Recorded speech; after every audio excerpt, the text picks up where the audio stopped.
Is anyone trying to hack your Wi-Fi? Or do you want to secure your Wi-Fi with best security? If your answer is yes, then you are at right destination.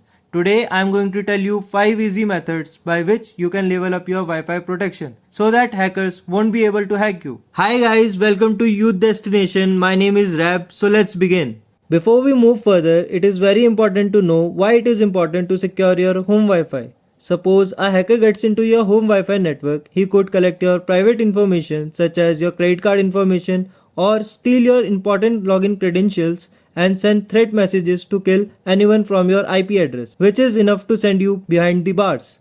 This tutorial goal is to help as many people as possible so that everyone can secure their Wi-Fi. So send this video to your friends and your neighbors too. Generally, a hacker hacks Wi-Fi network by 3 methods. First, by cracking WPS pin. Second, by brute forcing Wi-Fi password by capturing WPA handshake. And third, the most popular one is by creating fake access point. In this video, I'm not going to cover what these attacks are because I will cover these topics in my upcoming videos and show you how to perform these attacks using Kali Linux. So subscribe to our channel and never miss any of our upcoming videos. First method to secure your Wi-Fi network is to disable WPS service from your router. WPS has good intentions, letting you to connect new devices with a button push or pin code. But that also make it easier for hackers to gain access as numerical pin is easier to brute force than a alphanumeric password. So unless you specifically need it, disable this service from your router. Second method is to disable remote access on your router and activate encryption of your Wi-Fi network. Most routers allow you to access their interface only from a connected device. However, some of them allow access even from remote systems. Once you turn off the remote access, hackers won't be able to access your router's privacy settings from a device not connected to your wireless network. Moreover, almost all wireless routers come with an encryption feature, but by default it is turned off.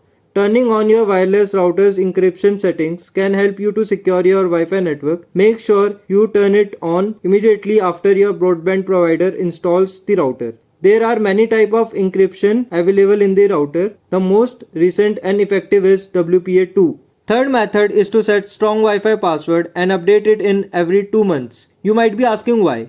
Suppose a hacker managed to capture your Wi-Fi WPA handshake, which is a very easy task, and start brute forcing the Wi-Fi password. If you are using strong and long password, it will generally take 1 year for a hacker to crack your Wi-Fi using brute force attack. But if you change your Wi-Fi password in every 2 months, then hackers' hard work will become useless since you already changed your password.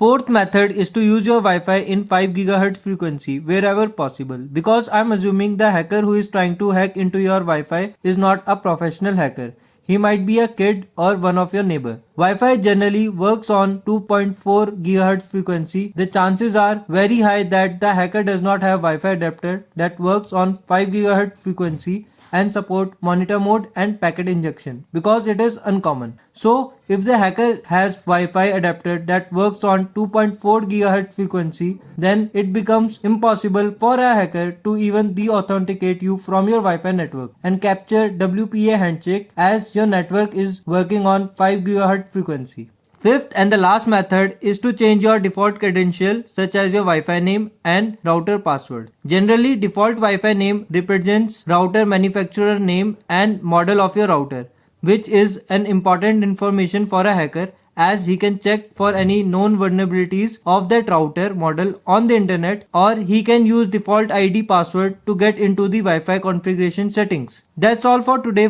Thanks for watching this video. If you don't know how to implement any of these methods in your home Wi-Fi network, then let me know in the comment box. If you like this video, please go and like and share with your friends.